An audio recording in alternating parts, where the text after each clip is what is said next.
punished, or it will not go. Yeah. In other words, you'll be punished some way. No good deed goes unpunished. I see. So there's going to be more of this from you, is what you're saying? Well, shit rolls downhill is what I'm saying. Good. Yes. Except if you help. By omission. Okay, I'll see you in a bit. Yep. Okay. Bye.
Is that Pat Jones on 3 times? Could it be 4 times, 3 times? Pat Jones, is that you? Well, we'll see. I think that we had determined that it was Pat Patrick, who was Pat. Okay. Pat. It's Pat Jones. All right. Well, we got some people who've probably tried to sign on with multiple devices. We don't mind.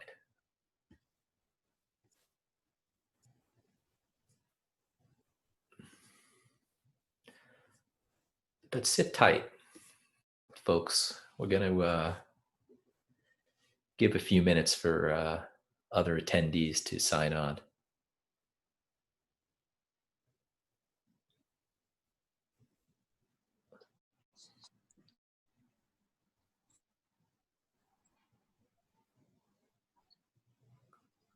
Hey, Ken, it's Greg here.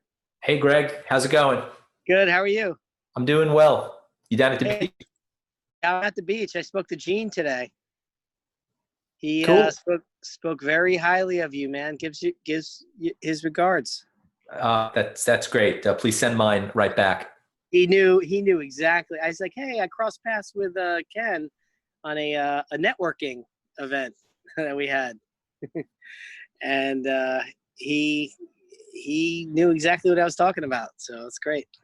Good deal. So nice to be here. Thank you. Yeah, good to have you back. Now you can see it from beginning to end. I'm looking so forward to it. Well, thanks for being here. We're going to give people some time to come on here. We had a lot of registration, so I'm assuming some people are straggling. That's great.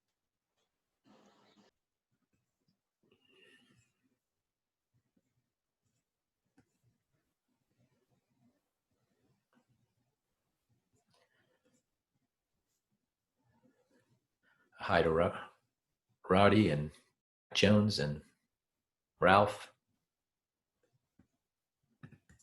What's up? What's up? Hello, Ralph. How you doing? That's it. Getting ready for D-Day, Monday. Waiting. Hey, Ralph, we're missing you down here. I know. I wish I was down there. I'm gonna come back tomorrow. I'm sitting in your driveway, stealing your electricity. Thank you. Nice. Enjoy it.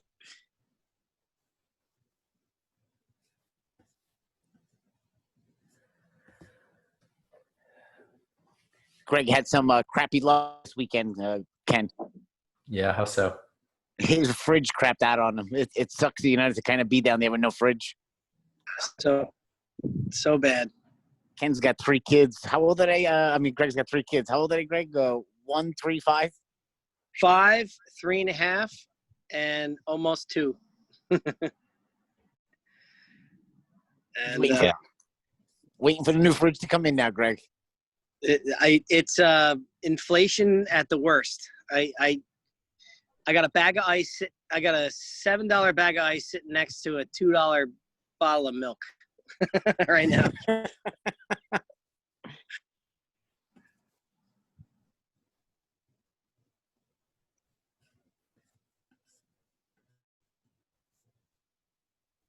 But they're coming on Thursday. They're going to drop off a new one. So I'll be here Thursday, Mr. Ruff. You staying the whole week? Now we're going to go home tomorrow morning, and then we'll probably come back either Wednesday night or Thursday morning. Nice. I think I'm going to go back tomorrow. Spend the week there. It's so nice here. So It nice. is. At least catch the nice days. Maybe I come back for Thursday. I think it's going to be rainy. Yeah.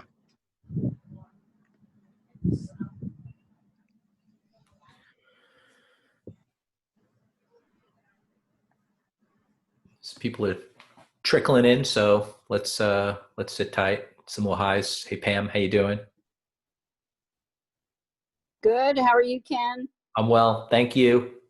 Good. I'm happy to be starting over with everybody. Happy to have you here. Thank you. Hello to Pat Jones. I'm not sure which one of these to click on to enable him talking, because let's see, Pat, you're on talking per minute. I think you can talk if you can hear me. If that's you.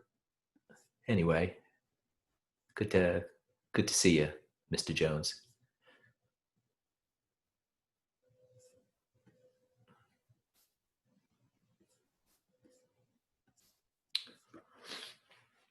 We had over 60 people register, so give some people a chance to come on.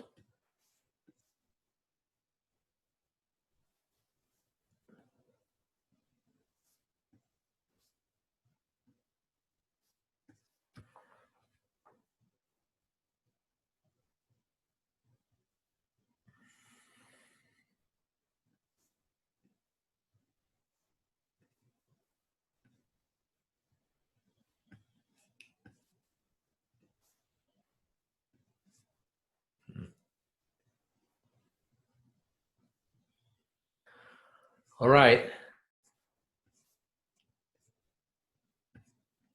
Welcome, everybody. Office of Shaman Summit. This is round 2 for us. I'm going to turn my camera on. Let's see here. Here you. How you doing? Well, you guys are in for a treat. We're going to, over the next, nearly 2 months, this month and probably most of next month, we're going to go through the Office of Shaman. Except we're not going to read it, not like a book club thing, but we'll talk about it. The emphasis will be on a practical discussion. You guys can read it. It'll be very worthwhile to read the chapters, particularly as we go along. My name's Ken Kaplan. I'll be your host. We have other facilitators here that are helping out. I'll get to that in a minute. For now, I want to welcome you again to the Office of Shaman Summit. We'll meet here every night at 8 p.m. and we'll finish roughly at 9 p.m. And you can use the link that you got on today to get on. I'm not sure if you'll get a renewed link every night. Assume that you probably will not, but maybe you will. If you have any questions or comments, there's various ways to reach out to us. When you registered, you got an email. And on that email, not only did you get invited to this Zoom summit, but you got invited to a Slack channel, a business app that we use. And the Slack channel is a great way to keep in touch during the day, or ask a question or something that's been on your mind. Maybe you didn't get to ask it during the night. Maybe we covered it and you have a question about it. We monitor that regularly. So please feel free to post things on the Slack channel. If you've got any issues getting on, we'll walk you through that as well. You'll also notice that there's a chat box or a button at the bottom of your screen. So you could use that to ask questions. We'll try to answer the questions as you ask them. It may be the case that if it's a question that can't be answered in just a word or two, we may or we may not invite you on to ask your question. Feel free really to lean into this. Feel free to really engage in this. We're going to go through a series of ideas and thoughts of immense practicality, especially given today's climate. This is, as far as I'm concerned, is about as an important a thing as we can do.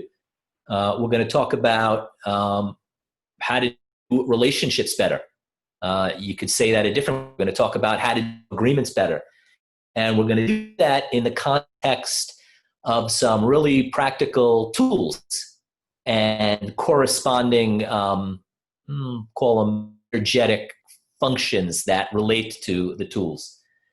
I think when we introduce these tools to you over the next month and a half, you'll see that these are things that you had an idea about, but had not put it together in a model like this. We're going to build a model that is of immense practicality in terms of understanding thought, in terms of getting along better in whatever you do. And you'll see that we got going on today.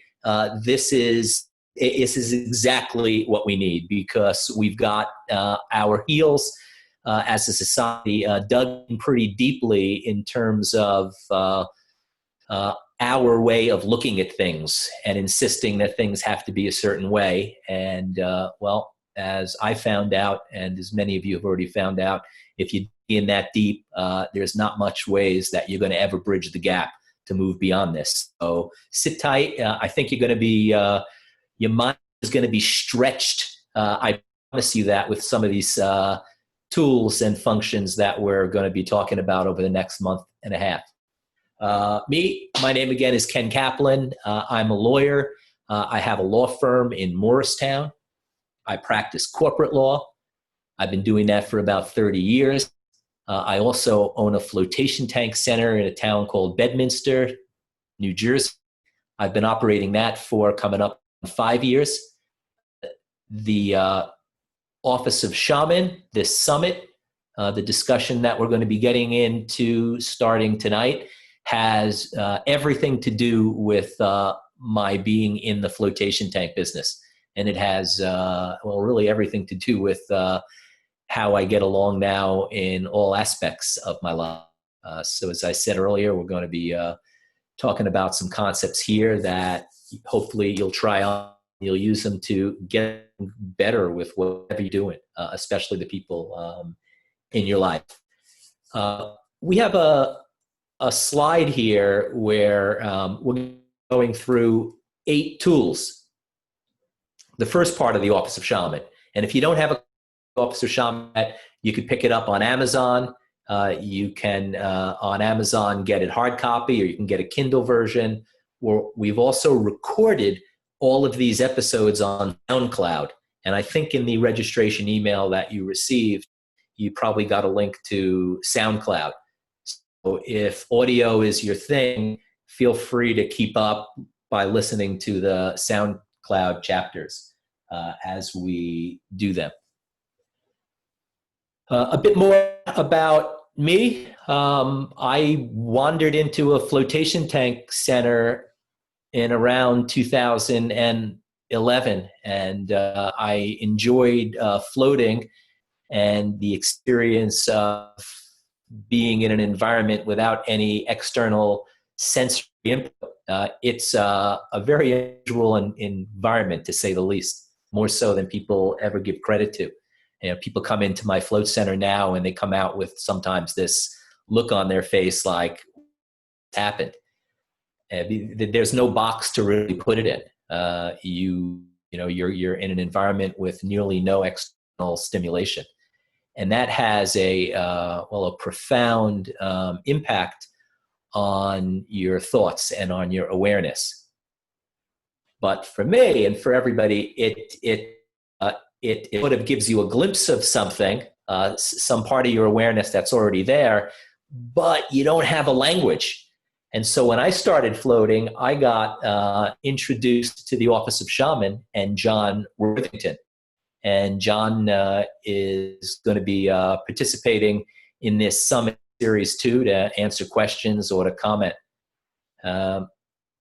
When I first met John, I thought he was a rather interesting guy.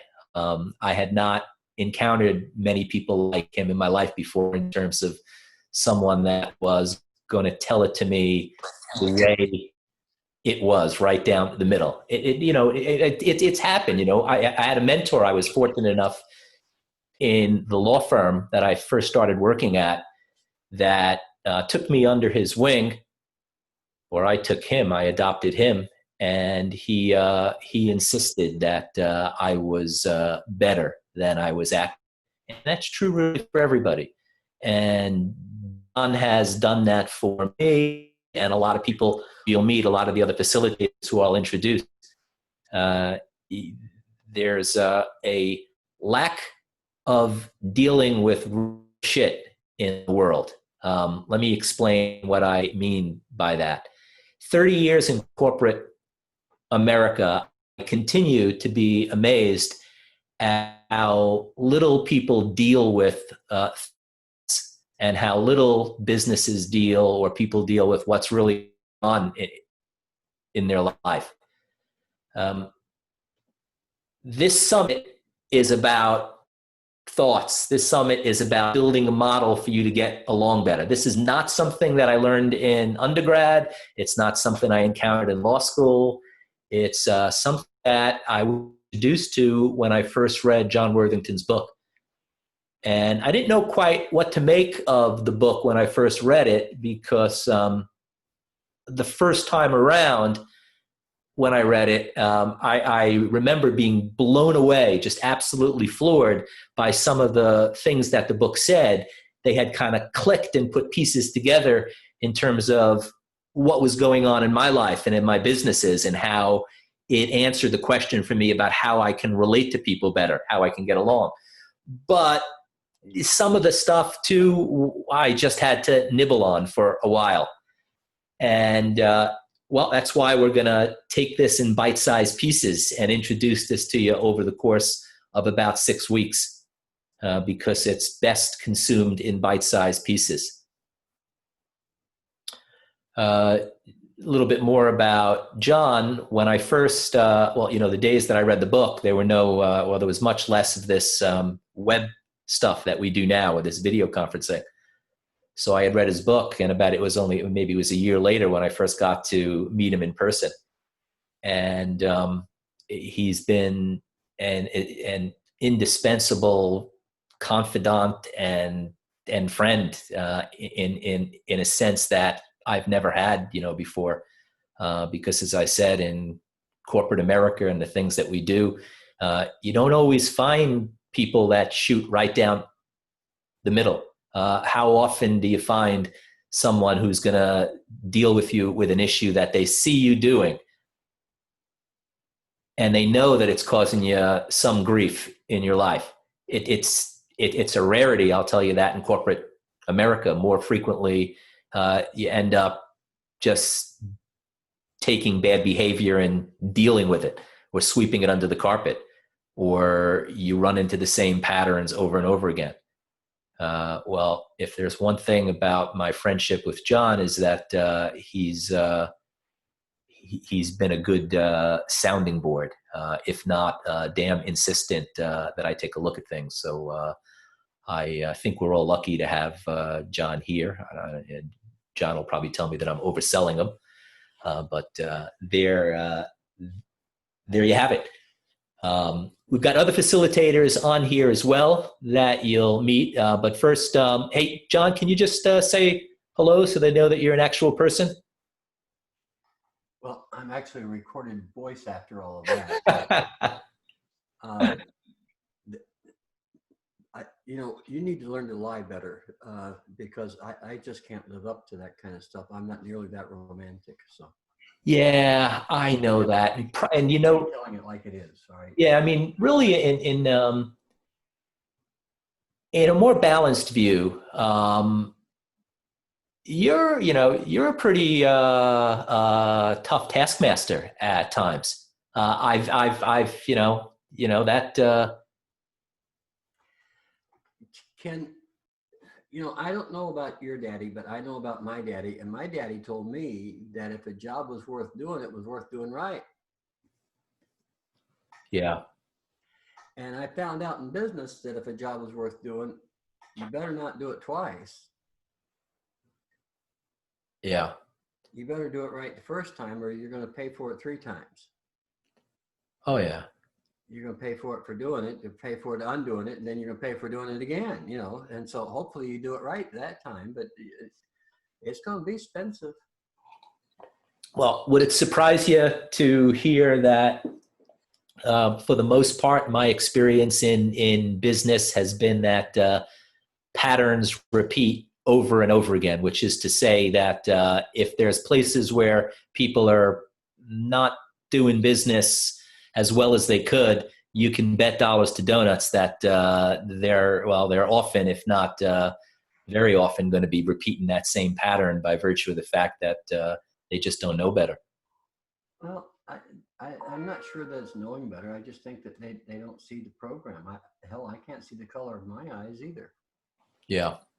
And if they're looking at the world with a goofy set of eyes, then they're going to see a goofy-footed world. There's no doubt about it. They will. So, we all do that. Yeah, we do. That is a big part of what I want to build in the next month and a half, because it was rather startling to me that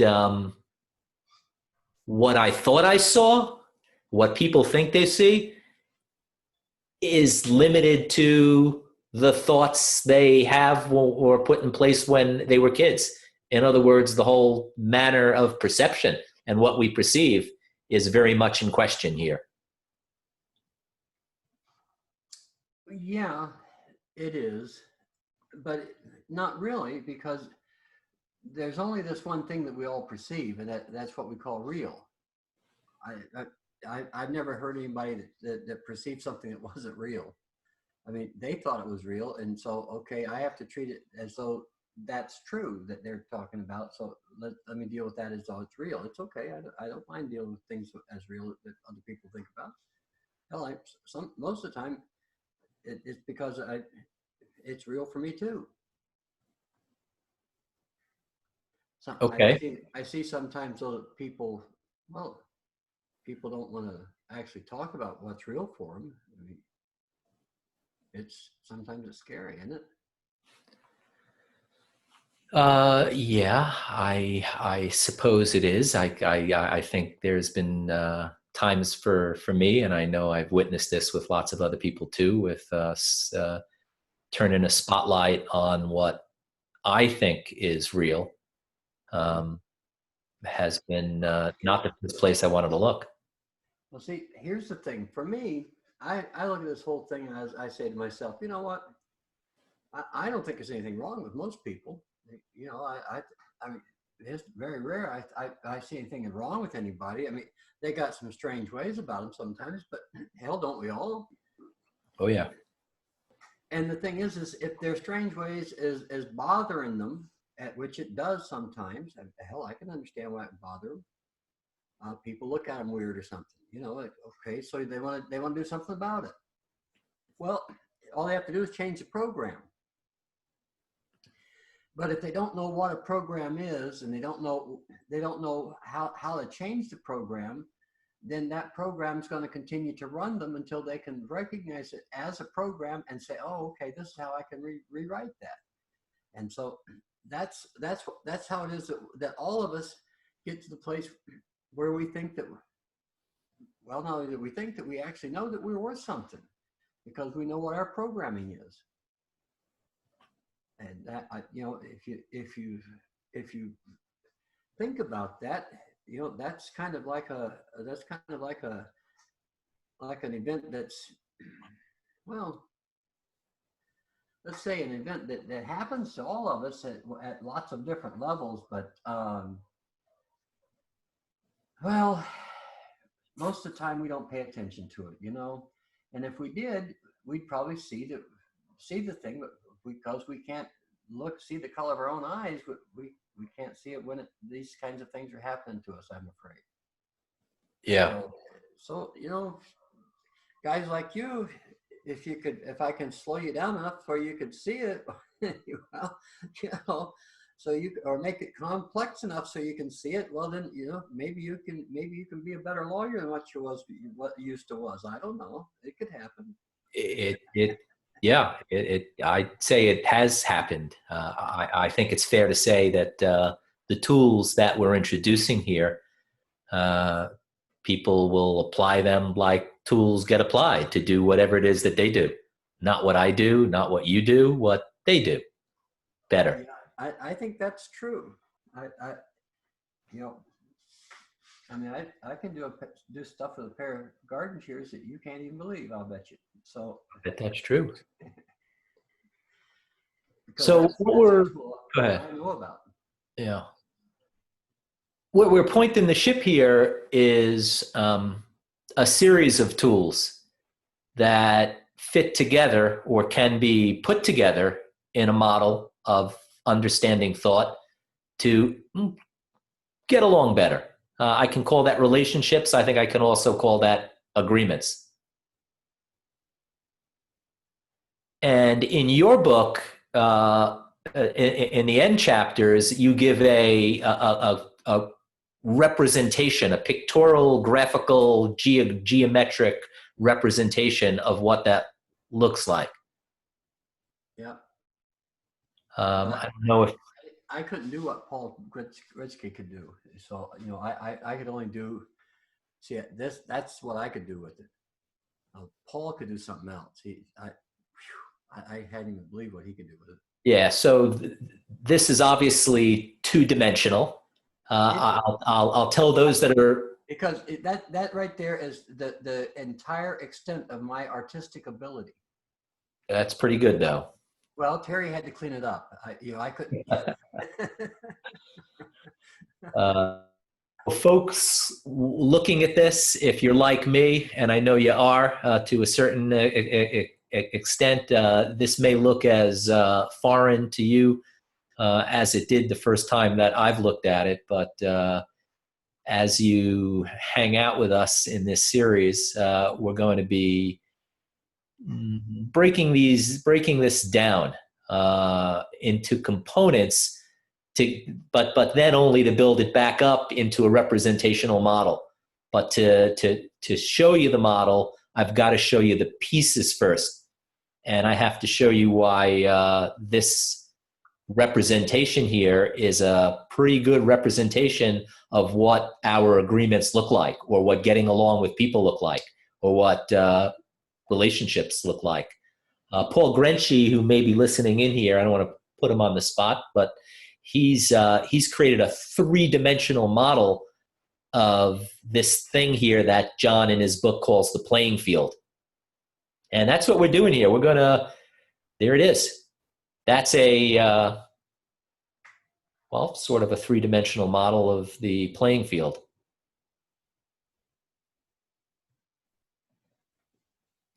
Why a model? Well, guess what? You already got a model.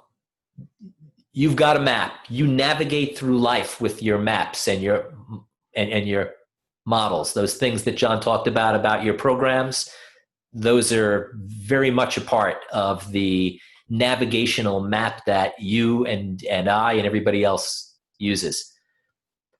Thing is that it's a rather rudimentary map. There has not been much out there in terms of places where people can go to build a better map. That's what we're doing here. The book's called The Office of Shaman.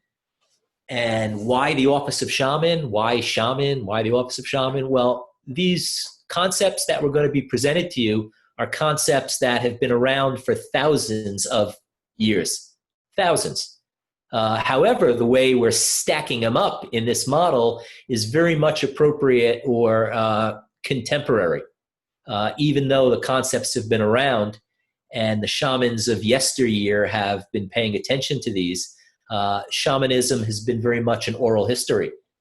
It has not, in undergrad and law school or any other curriculum I've ever took, there was not much I could do to investigate these concepts. And even when there was shamanism classes, they tended to deal with the old ancient mythology of shamanism, and that ain't what we're doing here now. What we're doing here now is we're dusting off some concepts that have been around for thousands of years and building them into a practical contemporary model to understand thought. We got a whole bunch of other facilitators and people that are going to help out here. I introduced you to John. We've got also Vanessa Worthington, who manages Art of Floating, another float center. Her float center is located in Bloomsburg, PA. How you doing, Vanessa? Hi, Ken. Good. Hey. How are you guys? Doing good. And we have Terry Stengel, who's working the slides that you see here. And Terry will be with us every night and participating in this summit series. How you doing, Terry? Doing good. Hi, Ken. Good. How you doing? And we got Jenny Waters, who's also in the background. She's been running the chats, and she'll be helping out too with the slides. And Jenny has been doing this work for a bunch of years, as has most of us. She also does some body work, and we'll hear from Jenny periodically. How are you doing, Jenny? I'm well, thanks. Hi, everybody. You doing? Good to see you, Jenny. We got Paul Grenchi, and Paul Grenchi is a co-founder of a tech company called Red Key Solutions, which is up in New York, although I think Paul lives up in Connecticut. Paul was the one that John Worthington made reference to, who took that two-dimensional pictorial representation of the playing field and converted it into a three-dimensional model. Hi, Ken. Evening, everybody. Hey, Paul. How you doing? All right. It's good. We got Sandy Arellano, if I'm pronouncing your name right, in the background, and Sandy works with John Worthington. John is over in Puerto Vallarta, Mexico. He runs a float center there called Artis Mentales. And I don't know if you're listening in, Sandy, but how you doing? And Sandy's talking to our local congressman at the moment. Okay. We'll send her my regards. I'm sure we'll hear from her. Well, I'm pretty sure.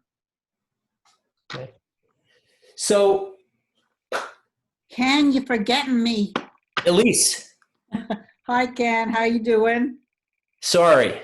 Elise Koski, who was one of the first people I met in the float industry.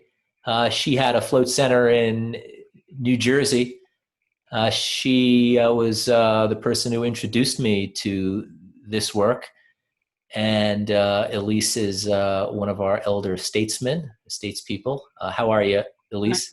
I'm good. I opened my float tank business with one tank and not having even a clue of what I was doing. And, but I'm still learning from owning a float tank business. So I have a question for you. How do you do you use these concepts, these tools that we're going to be talking about over the next month and a half? How do you use them? How do they apply in life? I can't even talk to people without them. I have to have them and they're all hooked together. I know we teach them one at a time, but they're really firing all at the same time when you're talking to really make an agreement or get along with people. It's just basic relationships. Okay, well, I know that you talked to people before you had these tools, so what's the difference between then and now? With less success. For a long time, I was talking to myself. I wasn't really talking to somebody else. I wasn't even paying attention to what they were saying to me because I was so, how to put it? I was so enamored with my own thoughts that I wasn't even listening to somebody else. While they were answering a question or asking me a question, I was trying to formulate what I thought they wanted to hear. So they weren't really getting a straight answer from me. Well, that doesn't sound like fun.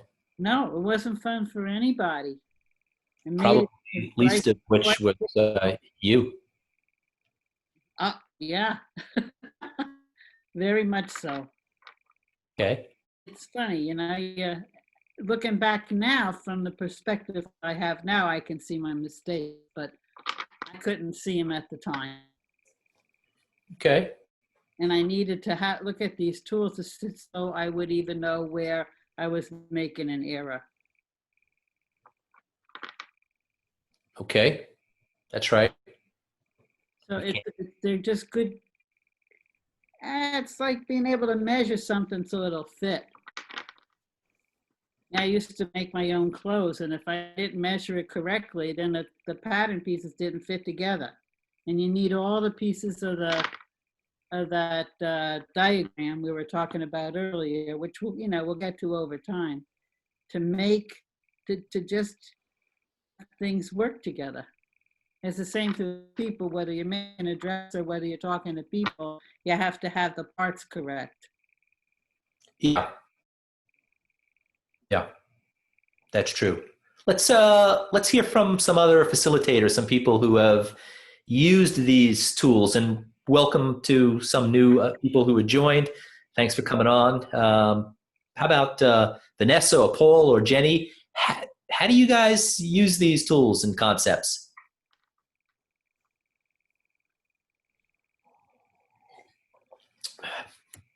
How about you, Paul Grenchi, if you're on still? Hey, Ken. Hey, Paul. I like to use these tools to pay attention to what people actually do and what their communications actually do versus the words that people use. That's what I like to do. So I use this in my business all the time. We're a 20-person tech company, as you said, down in New York. And I'm always watching to see if somebody is doing the things that I'm asking them to do. Somebody might say, yeah, I'll handle that. But what do they do? And what's the impact of what they do? So you pay attention, or you've discovered that the words people use and the do, which is to say the thing they do, don't always line up. Absolutely correct. Okay, I can identify with that and the benefit in getting along, in paying attention to what people do as opposed to what they say. Well, for example, Ken, I'm paying attention right now to what you do versus what you say, and what you say versus what you do.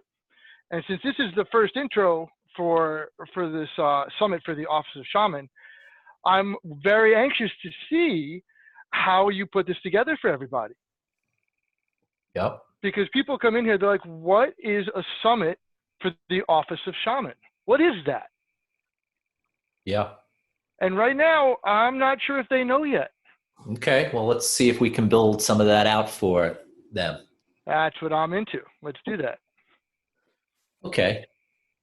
Well, Okay, with that, let's see what I can do to add some more, put some more meat on the bone here.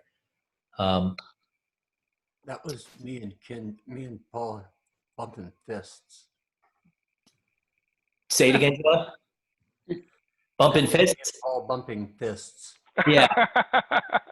Want to hear it again? Yeah, this series that we're going through here has taken time. It takes time for people to digest. Even the book suggests that you read it in bite-sized morsels.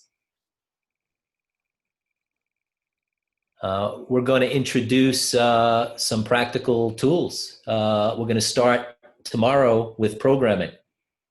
Why programming? What the hell is programming? Well, programming has to do with your thoughts. You could say it has to do with your memories. I'd say it a different way, that the programs you run, the memories you have, are your map. That's it. That's how you get along. And that map is might not be as accurate as you want it to be. We're going to show you some ways that you can upgrade that map. That's the tool of programming. We'll get to that. After that, we're going to talk about points of view. Have you guys noticed that there are points of views that are out there these days, and they're pretty hard and fast and dug in and entrenched? Have you noticed that, John? Yeah, I have. But Yeah. you know something else I've noticed? I've noticed that in the streets of the United States, there are hundreds of thousands of people who are uniting and saying we have to have a better way of making relationships. Yeah. Well, if this is not what you're talking about right here, you're wasting, I think, everybody's time. If this is what you're talking about, I think you need to quit diddling around and get down to it, because the reality is that if you're going to be who you say that you are in the community, you're going to have to stand right here and be this person. Yeah. Well, if you don't want to be it, then you need to tell all these folks here who are waiting on you to show up and be that. Yeah. If you are going to be it, then you need to quit jawing about it and get on with it. Yeah. Okay. It's scary as hell out there on those streets for these people, because there are people who are being killed because of the color of their skin, blatantly in plain daylight, with people taking pictures of them just because they want to. Yeah. There's something wrong with that. There's no way that's no way to make any kind of a relationship work at all. I don't care if it's person to person. I don't care if it's race to race. I don't care if it's business to business. I don't care if it's within the business. If you don't have a way of looking at what relationships really are, then that's bullshit. It is. It's like what the mayor of Washington did. She wrote that thing on the pavement, and she said, "Hey, Mr. Trump, this right here is a communication from the citizens around you to you. Life matters, and all these black lives that you're ignoring here, they're part of your life." Now, if we can't understand that as a society, then God really needs to help us, because we can't help ourselves. Now, that's about all I want to say on that subject, okay? Yeah. Well, I thought that was what you were going to say on this subject, but it's okay. I don't mind saying it for you. Okay. Well, thanks for saying it. It's what should be said. I don't see how we move past where we are now with same old. I just don't see it. Then what you've got in your hands there is something that at least is a map. It might not be the only. It might not be the only map. I probably ain't. I don't think it's the only map. But it's a map that people can use. It's relatively practical. Drucker used it in Japan pretty much to build the Japanese economy back after World War II. Now, he didn't call it those things, but he did all those same things. Yeah, you know, it as a business model, it works pretty good. As a person-to-person model, it works pretty good. I'd just like to see folks have the opportunity to be able to use it as such. That's my take on it. All right. If you don't want them to, it's okay. I don't mind. But then I can go on and do something else, I guess. Yeah, I'm with you. I don't see a way out of where we are without a new model of getting along. I think if you look at the existing way that people look at things, how do you bridge the gap? You know, I mean, everybody thinks that their position is sacrosanct and it's right, and damn with everybody else. You know, if you don't agree with me. But what is it that everybody's trying to say here? You know what? You know they're. You know Look, what? Here's the thing. You know, nobody can agree with anything that ain't real. Nobody. You're not going to agree with something you don't think is real. No. And you know, and so we're asking an entire segment of our population to agree that something's real that just blatantly isn't. It's life-threateningly not real. And we're all sitting around saying, well, hell, it is. No, it isn't. Yeah. Say more about that. What is it in particular that you see that that people are asking to believe in the fantasy of every man and every woman for themselves? No, they're not. They're having to believe that their life doesn't really matter, and it does.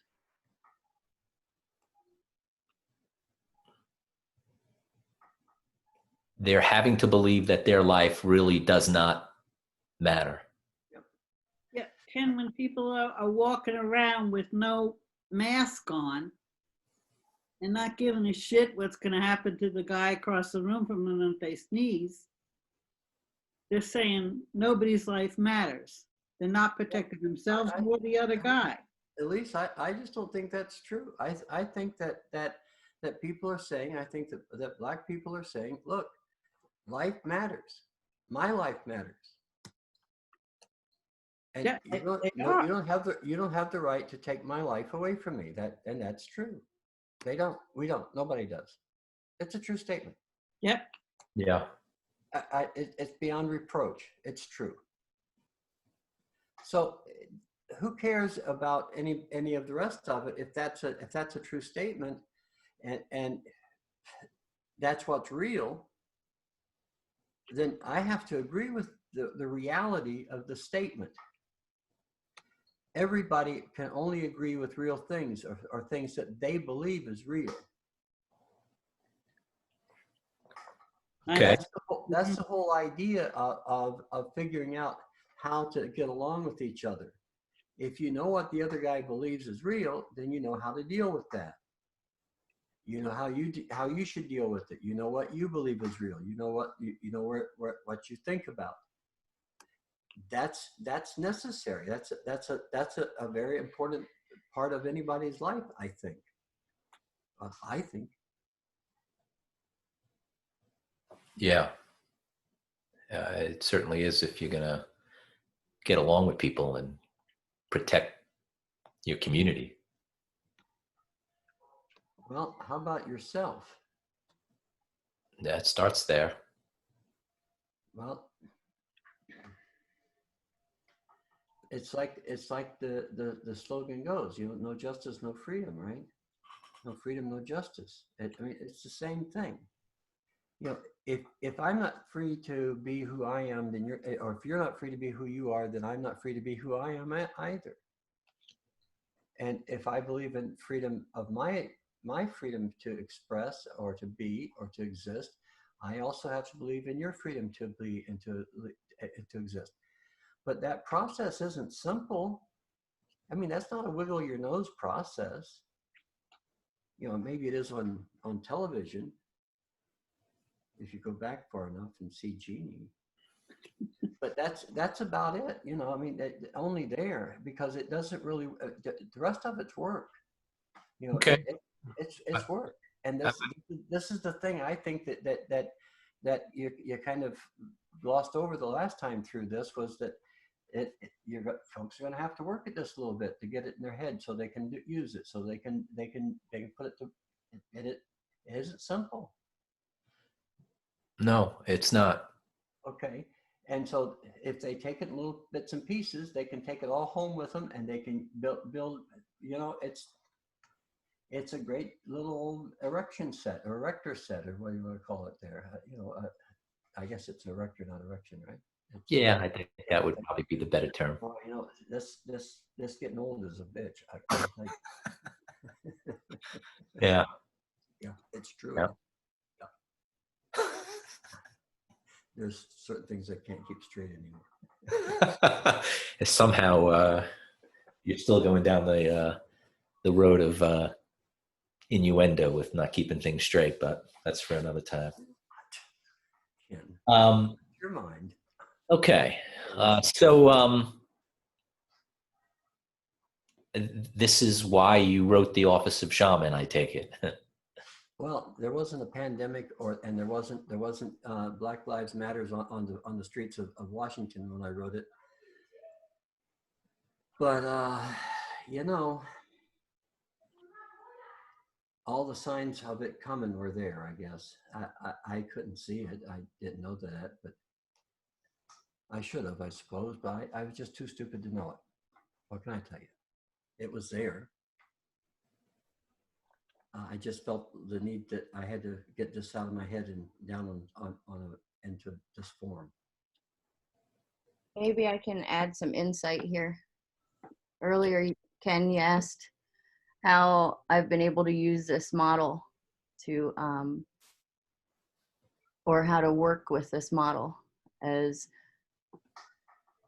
being helpful for my relationships. When this pandemic coronavirus thing happened and took place, you know, there were a lot of people that were blaming China and such, you know, and first of all, I mean, blaming anything outside of ourselves doesn't necessarily work. I mean, we all have to be responsible for ourselves, because we are, ultimately we are. And I'm back here in Pennsylvania, you know, and it's predominantly white here, you know, and being an Asian girl, and all the Trump supporters that we have, and well, if I didn't have these tools, you know, I would have been feeling sorry for myself and taking it upon myself to be hiding, like that was one of the things that I rewrote when I did my rewrite. But I've been able to come to a place where I've had to be more or less proud of being who I am. Okay, well, that's a good thing.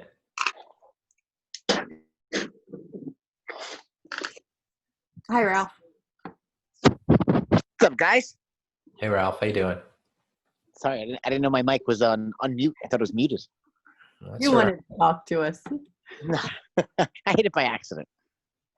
Okay. I take it you don't have any questions then.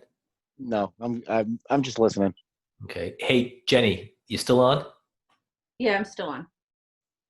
You made reference to a rewrite. Yeah. What's that? Well, we'll get into that. Well, what we do programming the next 2 days. Yep. And basically, we all have memories from when we were a kid. Some things more or less work for us, or they don't work for us. And the things that don't work for us necessarily, we can change or alter or rewrite. And for those of you who know what an introduction is, there's 11 steps that correlate with the body.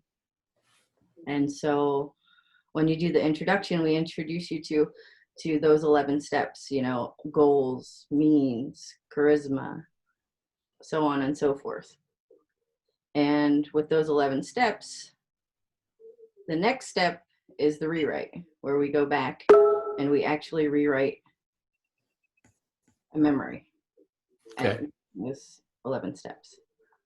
Okay. Well, we'll talk about that. We're going to get into programming tomorrow, Tuesday and Wednesday.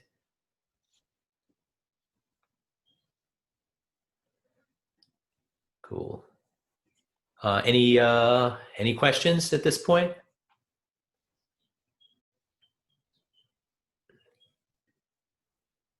Any other facilitators want to share how they use these concepts in their life?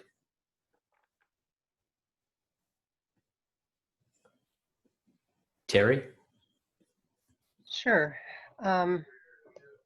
When you were talking earlier, or I think what John was saying, that model is, you know, it takes time and it's complex. The thing that came to my mind is, well, shoot, you know, relationships are complex, you know, and where it's been really helpful to me is it's given me a way when I'm having, you know, an argument or not a resolution with someone to find a way to resolve it. Yeah. Because I, like you, used to work as a lawyer, and, you know, went into a job where I liked being right, and that came along with me since I was young. And I thought the way you resolve something is my guy. And I wasn't so good at really looking at how other people saw things, or having a way to say, gee, what's actually real, as opposed to how I think about it. Yeah, I know that you wrestle and continue to wrestle with some of those thoughts. Oh yeah, I do. But what I can say is that it where before I started doing this work, I would kind of dig in or close down, or didn't really have any way to go about it differently. I just kept having the same, you know, disputes over and over again, kind of like we see sometimes in politics, people having the same arguments over and over and over again. And, you know, being able to understand, well, what do I believe is real? How can I start to be one, rather than trying to say one thing to one person or win this thing?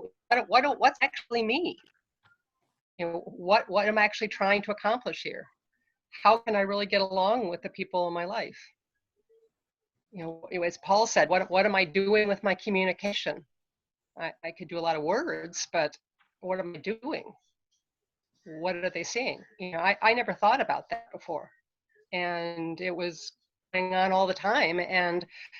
And what began to have this model gave me some places to look and things to ask and things to try that I didn't have. And you know, is it a silver bullet? Did everything magically get better? No, but they got better. You know, I could start having some relationships and conversations that I just had never realized that were possible. And the thing is that I don't think I'm the only one in the world that is looking for a kind of depth in a relationship and communication. You know, I think when we're looking at this thing where we're saying that lives matter and relationships matter, that's something that I think a lot of us are hungry for, is to have something of more depth, and that's really allows us to be us and to relate to the people we care about as they are. Yeah. So it you know, has it solved everything? No. But when I bump up, or when somebody says, Terry, hey, you're doing this thing, or, you know, what's that? Instead of, you know, doing stuff I like blame or defend or argue, or like I have some ways that I can look at it differently.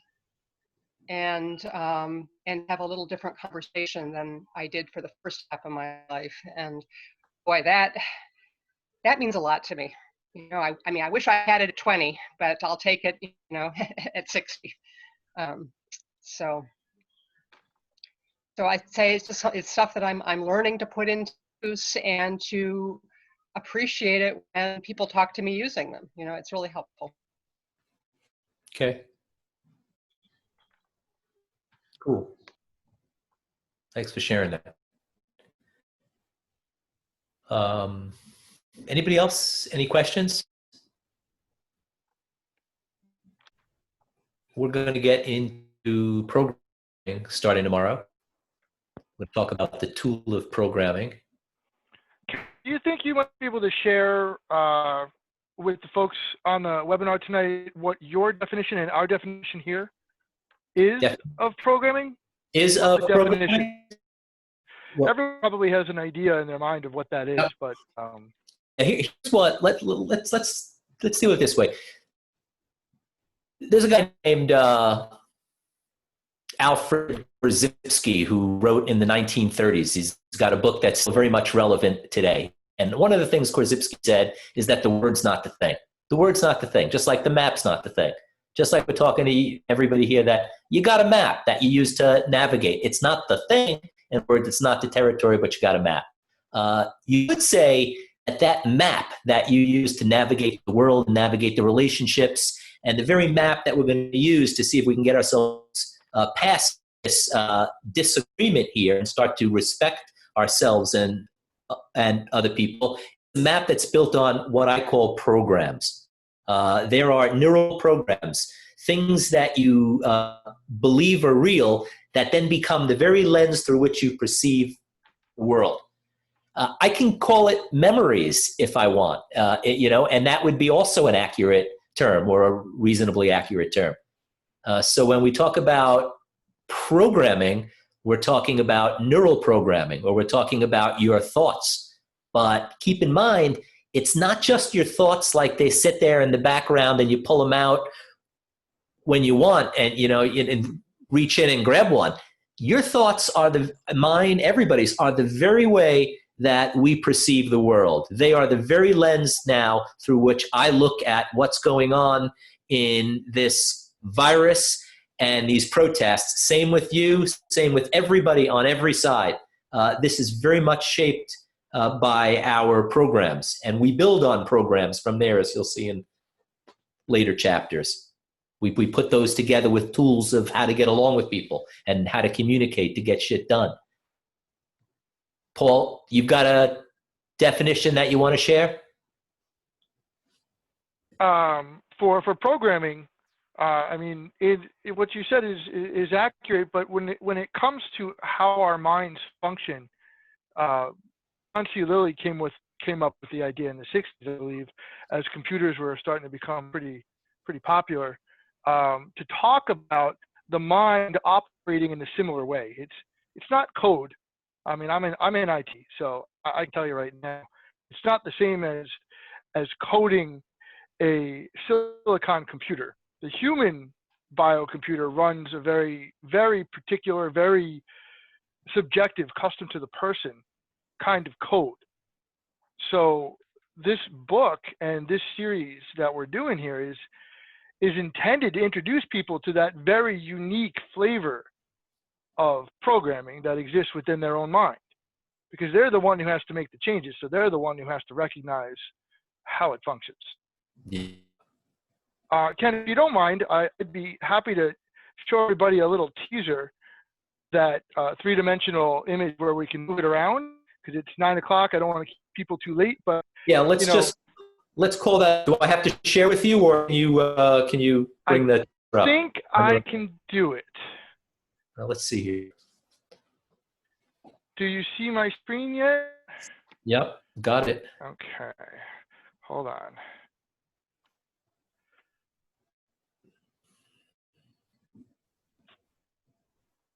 Where did my picture go? Uh-oh, technical difficulties. Take it back, Ken. Give me a second. I'll be right back. What? So how? You want to I don't know what wait, Paul? happened. I lost it. No, take it back. Okay, I'll take it back. Let's see. There Give me you a second. Cover for me, Ken. Yeah. Dun, dun, dun, dun. Well, what Paul Grenchi did is he took John Worthington's artwork as well, let's just say is updated by Terry Sample, John said, and he created a three-dimensional model. Why? You know, I don't remember where this video is, but there's a video out there that says that the brain operates in 11 dimensions. String theory says, to understand string theory, which is one of the prevailing theories of quantum physics, you actually have to deal with more dimensions. Now, this is a rather strange concept because we're all used to living our life in three dimensions. But it doesn't mean there aren't others. And it does appear that the brain operates on a dimensionality that's beyond just the three that we ordinarily perceive. I can tell you that from a science perspective, it's already well documented that just because you, me, and Greg and Ralph and Pat and Roddy and everybody else in the world sees things as three dimensions, it doesn't mean that that's all there is. But it looks like Paul's got his... Am I back? You guys can see it okay? Back. All right. So this is a movable copy of that three-dimensional image. We call it the playing field. And by the end of this session, and I believe Ralph would probably be able to confirm this as he went through the first session, there is a whole lot going on here.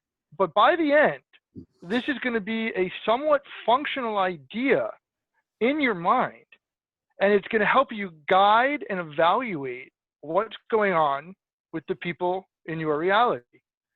So real quick, as we zoom in here, you all will see that we have in the very center something called agreement.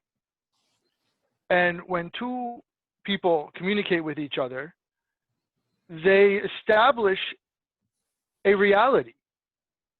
And that reality is defined by this section in the middle that is called agreement.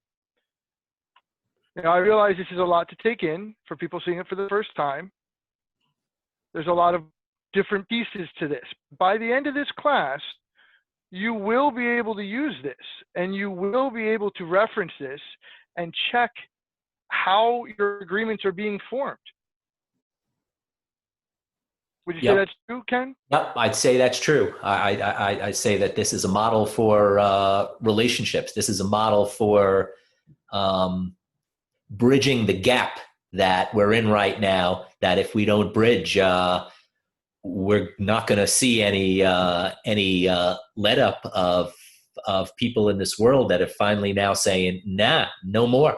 My life matters. Your life matters. Everybody's life matters here. Let's deal with people as people. Well, that's definitely true, Ken.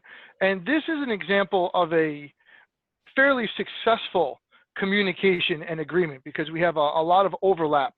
One person is going to be on the left side of this box or this cube here, and somebody else is going to be on the right side when they're communicating. And the reason I say that is, let me spin this around real quick and give everybody a look at something else here. In the corner at the out of the balance area, which you guys can see right here, is an example of two folks not communicating well. You'll notice that the overlap is very, very small. And since that's the place where agreement is forged, when people are out of balance, and you're going to go through all of this with the tools that you're going to teach, this is an example of what it looks like to misfire. Yeah. So I thought that's a little simpler. I stripped away all of the other complicated pieces like the fields of endeavor and some of the other elements, Yep. just so people could focus on what the two pieces of communication would look like when they misfire. Yep. So I'll leave it right there, and Okay. I'll give it back to you. Thanks. Well, suffice it to say that it's a model. It's like a dance, and we're making you better dancers or giving you some tools so you can dance better. Why do you want to dance better? Well, if you want to get along with people and get along now as we navigate through this new post-coronavirus, post-people sitting back and, not raising a peep when people are treating them like shit. Well, that's, this is where we're at now. So these are some tools that you might want to try on and use. How about we come back tomorrow night? We'll pick up at programming, the very first tool. And as I said, 8 p.m. tomorrow, you can use the same link to get in. If you want, if you don't have the book, you can listen to the recordings on SoundCloud. You can get that right directly from SoundCloud, or you can probably get it from the link from the email that you got back when you registered. Any other questions and comments before we break for the night? Okay, then we'll see you all tomorrow at 8 p.m. Good Thanks. night. Good night, Ken. Good night, everyone. Thanks, Ken. Good night, guys. Good night. Night. Good night, everyone.